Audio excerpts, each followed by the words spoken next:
Hi girlies, welcome back to my channel. I wanted to do a sit-down casual video with you guys today to discuss what I want to buy on my Asia vacation I'm taking, which is starting next month. I'm a bit late to the game, so I'm really only just starting to plan my schedule and itinerary and where I want to go and where I want to shop, but I do have a general list compiled, so I do want to discuss it with you guys, get some of your thoughts on what you guys think about what my shopping list looks like, and I would love to know down in the comments if you think I should add anything else. Before we get started, hi, I'm Somidoshoppers. I make videos once a week on luxury and fashion. I love taking you guys around shopping with me here in SF, so if you love all things luxury, I would love it if you subscribe so you do not miss out. Also, I just wanted to add at the beginning of this video that Petite Studio NYC is currently having their Memorial Day weekend sale, so it's going on until the 31st. You can get 25% off their entire website. You don't need a coupon code, and I just want to point out this lovely, lovely pink floral dress. The Kirsten dress is something that I showed in my previous video. I've absolutely been loving it, so if you had your eye on any of the pieces that I showed in my previous video, which I will link above, please make sure to go check them out. This sale is something that you don't want to miss. Okay, so the first things that are on the top of my wish list are actually shoes. So I feel like generally I have a lot of clothes and I have a lot of bags and stuff like that, but I actually don't have that many designer shoes. And I'm very much the type of person where if I have something that I really like, so for example, I really love my Alexander McQueen sneakers, they're like my go-to white sneaker, I will just wear those to death. I don't really like having like too many multiple of the same color or the same style, because then I feel like some options just don't get worn as other, because obviously I will have a favorite. But recently I've been thinking that I would like a different sneaker that has just a little bit more color variation. So I either wanted a pair of black sneakers or I wanted a pair of kind of grayish sneakers, something that's just a little bit off-white. And I really love the Dior walk-in platform sneakers. I love that it has kind of that Converse look, so it is a little bit more casual, but at the same time it has that kind of platform heel, so it's really cute and very flattering on the legs. I think a lot of the relaxed pants that I own are a little bit longer length because I do kind of like that like bunching up look closer towards the heel of my foot, and so having that platform add a little bit of extra height will just make the pants look even better. I did try on a couple of colors in store already, and I think that my favorite color is probably the gray monogram colorway. I think that the gray is kind of different enough for my current go-to white sneakers, which are my Alexander McQueens, but at the same time it can be worn very easily with both a darker outfit and with a lighter outfit as well. I did not buy them yet because currently the Japanese yen to USD conversion is crazy. I think currently the walk-in Dior platform sneakers retail for $1,090 pre-tax, I believe, so post-tax I think it comes out closer to maybe $1,200 or a little bit over that, but currently I think I can get them in Japan for closer to $800, so it is huge savings at the moment, and I knew that this trip was coming up, so currently I've been kind of scaling back a little bit on my purchasing because I do want to save money and buy those things when I go to Asia. I have two more shoes that I'm kind of like thinking about, so the Dior platform sneakers are probably a 100% likelihood to buy, and then the next two would kind of depend on if I actually find one that I particularly enjoy. So the next shoe on my list is actually a pair of black chunky loafers from Chanel. So I did find a pair that I really liked at my local Chanel boutique, but it was from the last year's Métier collection and it wasn't in my size, and because it was such an older collection they weren't going to get any other sizes, so my SA told me to wait for the next Métier collection, so the 24A collection, to look for more black chunky sneakers because around the fall is kind of when that time frame for new loafers is released. The current loafers that are on the market now are okay. I tried on a couple. The one that's kind of popular right now has like a flap going over with the CC turn lock on it, but I really like the chunky platformness of the loafers that I had tried on previously. The current loafers don't have that like large heel or large platform design, so it's a little bit more professional and mature looking, but I do really think that adding that platform look makes it a little bit younger and cuter. So I will be on the hunt for something similar. I don't know if anything like that will be released again, but I will just go around the different Chanel boutiques in both Korea and Japan, and I'll just keep my eye out for something like that. Then the last shoe on my list is something that I'm not really sure if I actually do want it because I've never tried it on in store before, but it is a pair of nice Jimmy Choo heels, particularly I think the Bing ones. I think they've been really popular, especially in Asia, and I do think that that kind of like strap with the crystal detailing is so feminine and pretty, but again, I've never tried it on, so I actually don't know if I'll like that kind of a little bit more feminine, fancy look, but I was particularly looking at those sneakers because surprise, surprise, I'm going to be engaged sometime during my Asia trip. It's going to be a little bit of a surprise, but I know that it will happen then. And so I was looking at different types of shoes for what I might want to wear during my proposal. I don't even know what I'm actually going to wear to the proposal, so everything's kind of up in the air. I don't know what dress I want to wear, what shoes I want to wear, whatever. So I'm just keeping my options open, but definitely those heels have come up several times in kind of like my online searches and looking at like Little Red Book and all these things for inspiration. They're definitely a really popular heel. I hear that they're like relatively comfortable, and I think that they're definitely a heel that can be used multiple times for whenever special occasions occur.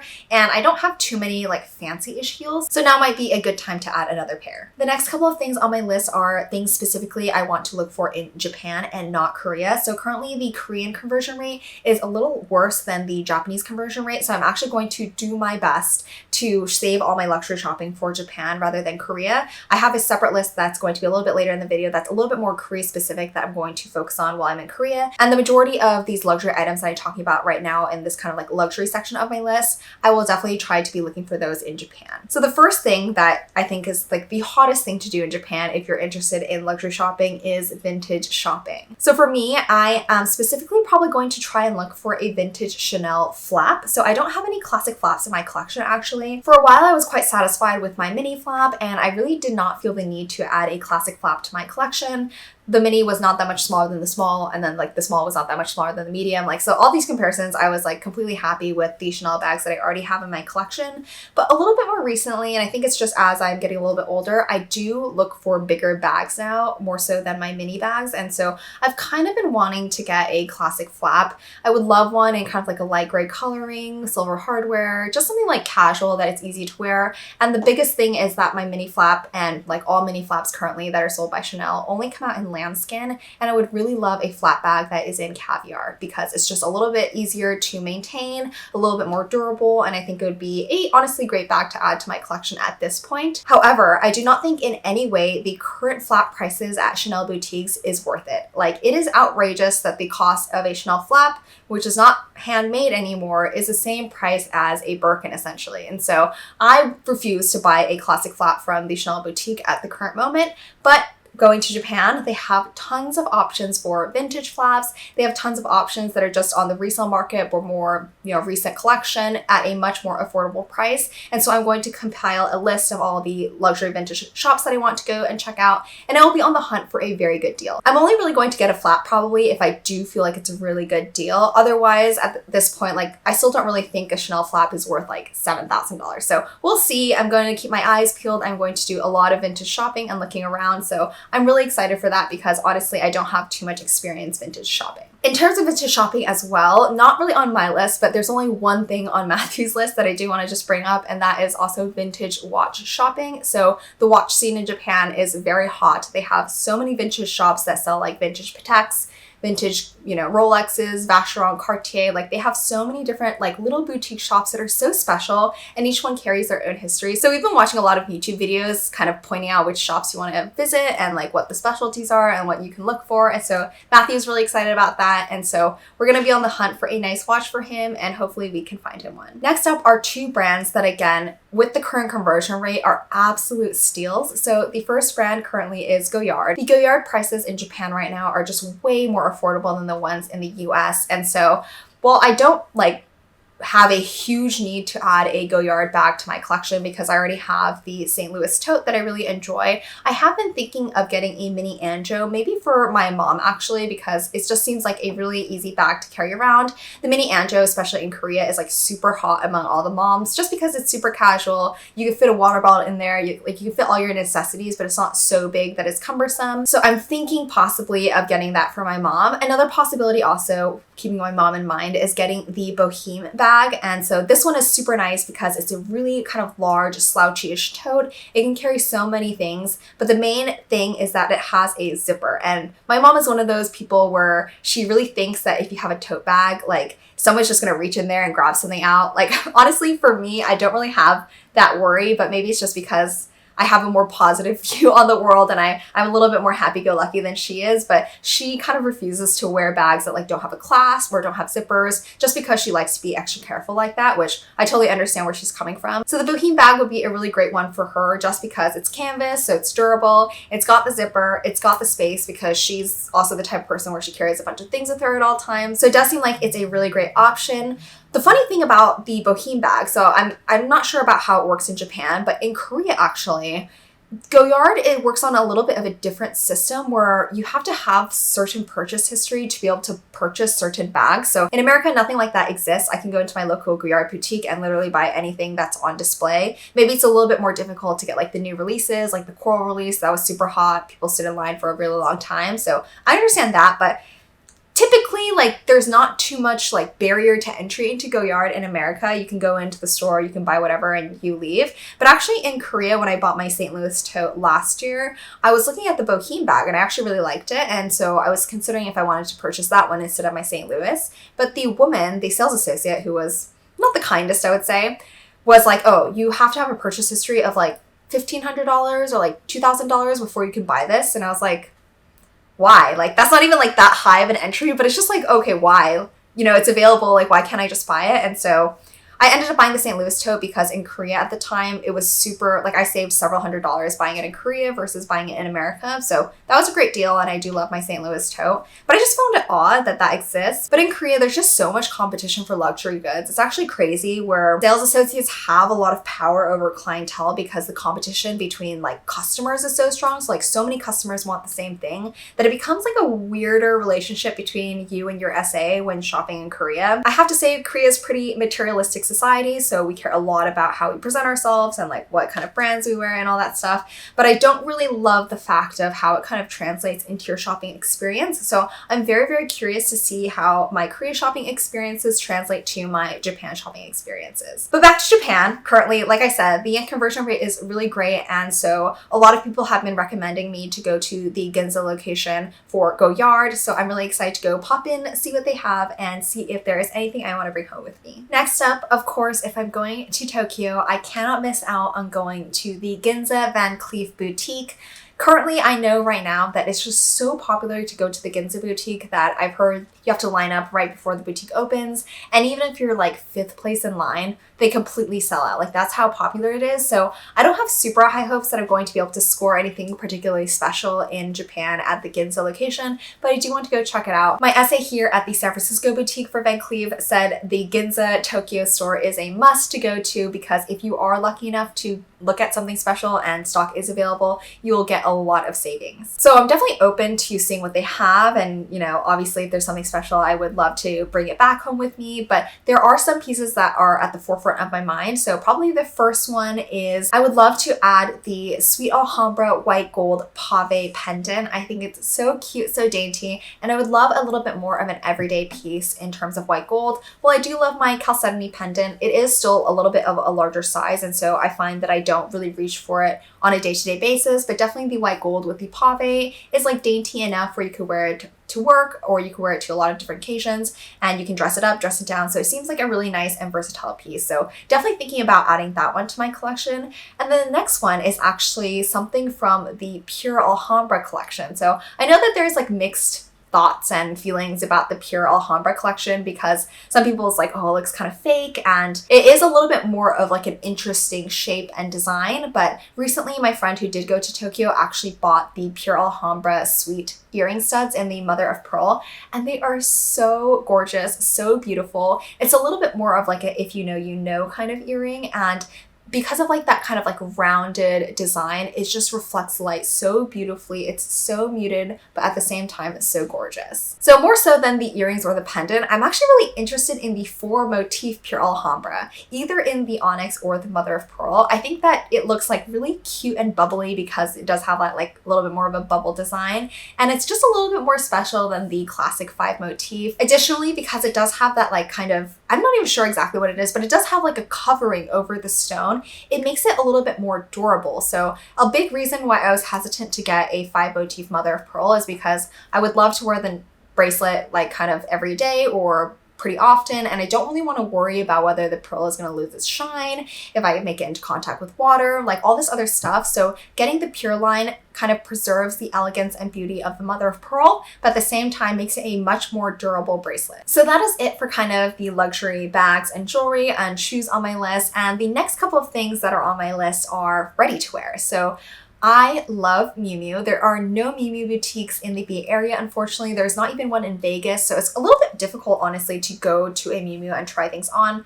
I think the closest one, honestly, might be Hawaii, or I'm not even sure if there's one in LA, but regardless, I really love Miu Miu clothing, so a couple of times throughout the year I've ordered things, or last time I went to Hawaii, I picked up some items, but there are definitely a couple of items that I have been eyeing and I would love to get at a great discount, because when I checked the Miu Miu website in the Japanese yen version of it, a lot of the pieces were on a deep discount. When I checked the Miu Miu website and kind of the Japanese yen version of it, I was comparing a lot of prices between the US website and the Japanese version of the website, and definitely the prices in Japan with the conversion rate are just so much cheaper than what you can get for it here. So there's definitely one top that I'm super interested in getting. It's a really cute cropped short sleeve knit. It has like kind of like that sailor backing square that has Miu Miu on it, and it has stripes and gold buttons. I think it's so cute for the summer and spring. You can easily transition into fall as well because it is a knit material.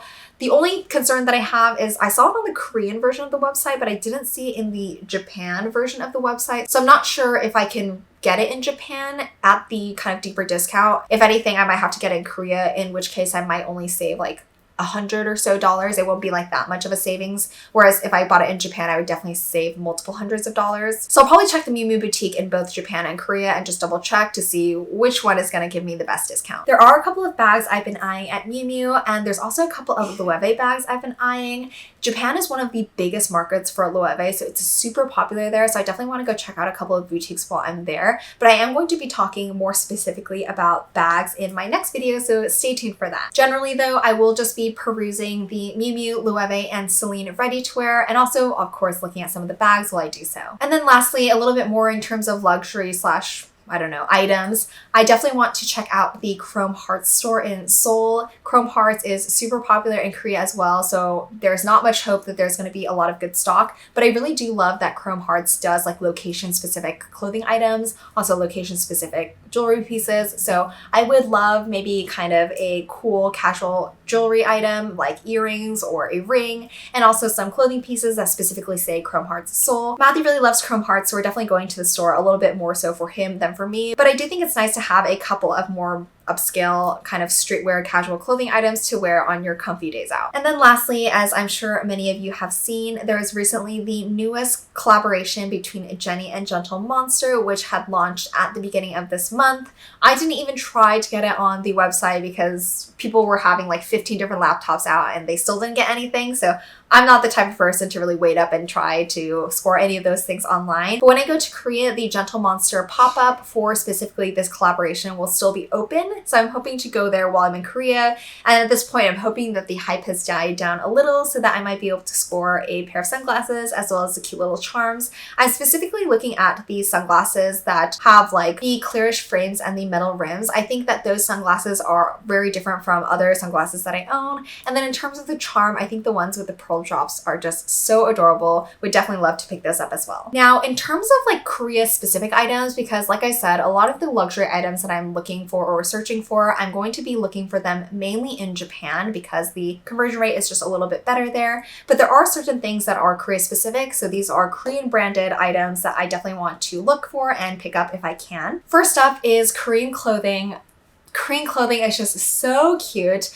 Honestly, if you go to a department store, they're not like that much cheaper than like nicer clothes in America. So they definitely can get pricey as well, but just the fit and the style is just so feminine, elegant, beautiful. And so I'm definitely going to save some days in my Korea trip where I just go to the department store and just look at everything that they have to offer. There is one brand in particular that I am definitely planning to buy a couple of items from, and that is the brand Grace Yu. This brand has been very popular with another YouTuber that I love to watch. Her name is Hazy. She's like a faceless Korean YouTuber that also loves all things luxury, and she collaborates very frequently with Grace Yu, and I think she looks so beautiful in those clothing items. And they recently did have a launch in which I won like a small prize of like $30 to spend on their clothing items. So as soon as I get to Korea, I'm going to order those items and so I can wear them during my trip. Seoul is able to be shipped worldwide though, so if you do love elegant, beautiful clothing, I would highly recommend them. I will leave their link down in the description so you can just go check them out. And then lastly, I love Korean jewelry brands. I think that generally in Asia, they just specialize a little bit more on dainty, fine jewelry. I feel like a lot of the jewelry that comes out in America are a little bit more bold, a little bit more statement. It kind of is like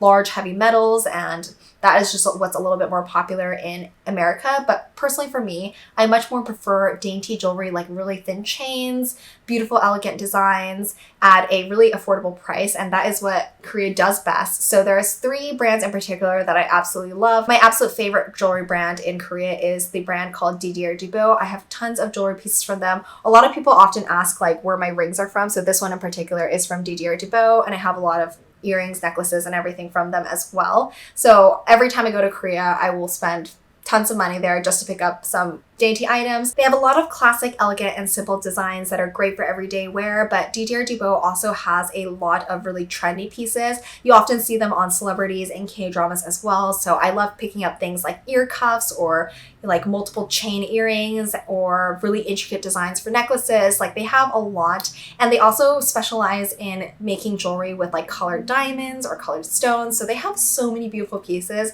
Didier Dubot also does ship to the US. They don't have like their full collection available for worldwide shipping, but they do have a lot of like of the older season pieces available for shipping. So again, I'll leave their link in the description if you do want to go check them out. My next 2 favorite Korean jewelry brands are J.estina as well as Stonehenge. Again, these are 2 brands that are very popular amongst the younger generation of Korea. They have affordable gold jewelry. Stonehenge does a lot more like white gold pieces, and then J.estina does a ton of rose gold, but they have a wide range of selections. So they do like watches, earrings, necklaces, rings, like engagement rings, like they do the whole shebang. And so because they're at such an affordable price point, they are super popular amongst young people in Korea. So if you do end up going to Asia and Korea in particular, I would highly recommend you check out those 3 jewelry boutiques. You can find them pretty much at any department store in Korea. Particularly, again, on this trip, I'm going to be looking for some more affordable white gold jewelry that I can easily stack against or wear every day, just because,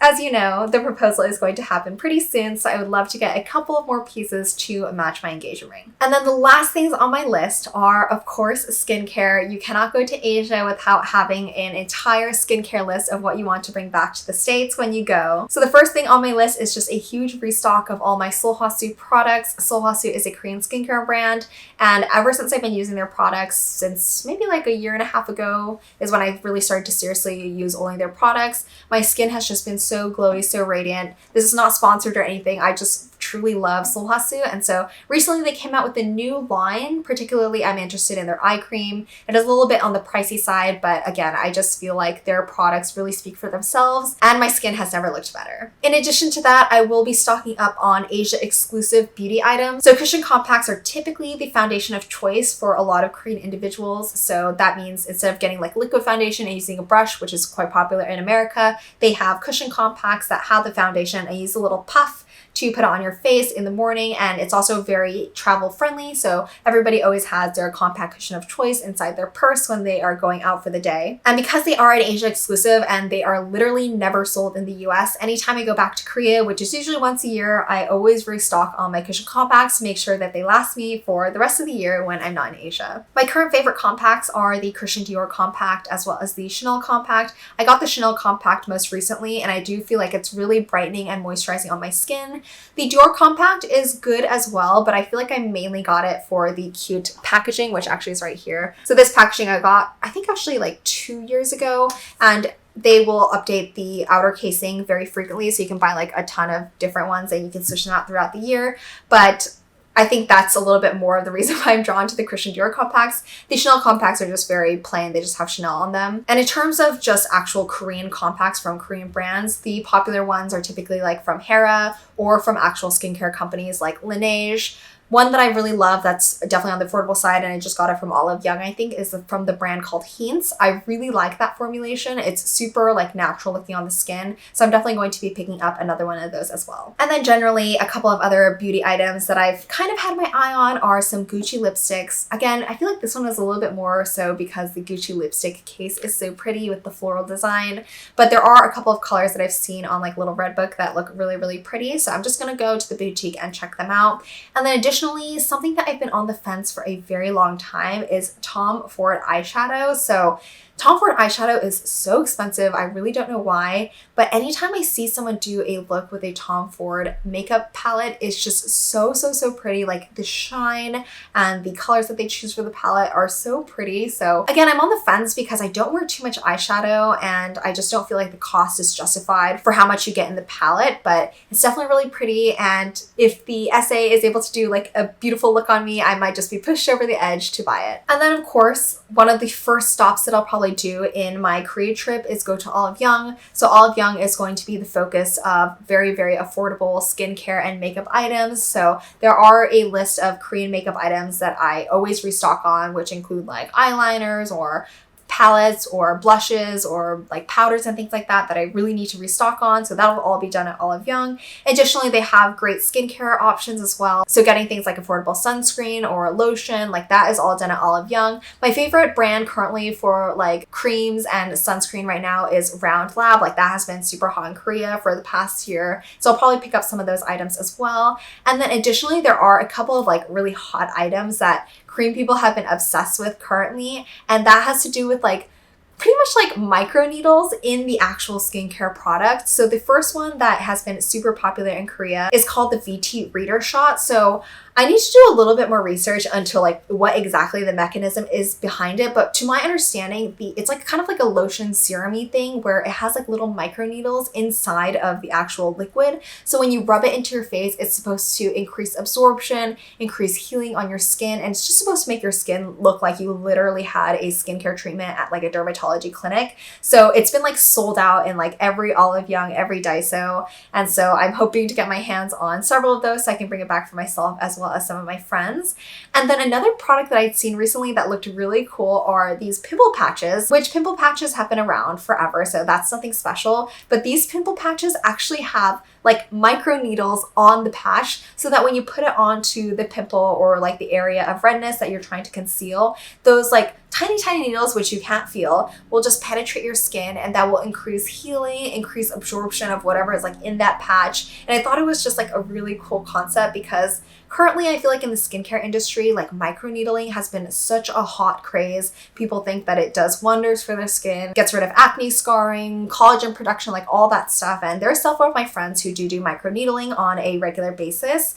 Personally, for me, I don't really want to do it quite yet. Number one, I have a pretty low pain tolerance, I think. So the thought of having all those little needles penetrating my skin and just my face bleeding is not something that appeals to me in the slightest. And generally, I understand that that is done for more of a preventative measure as well as kind of like a treatment measure, but I don't have bad skin, so I do want to be minimally invasive when it comes to my skincare treatment. So I have planned to visit a couple of clinics while I'm in Korea. I definitely want to get like aqua peel and like some extractions and stuff to clear out some of my like blackheads and things like that. But generally, I think I will not do any needle treatments.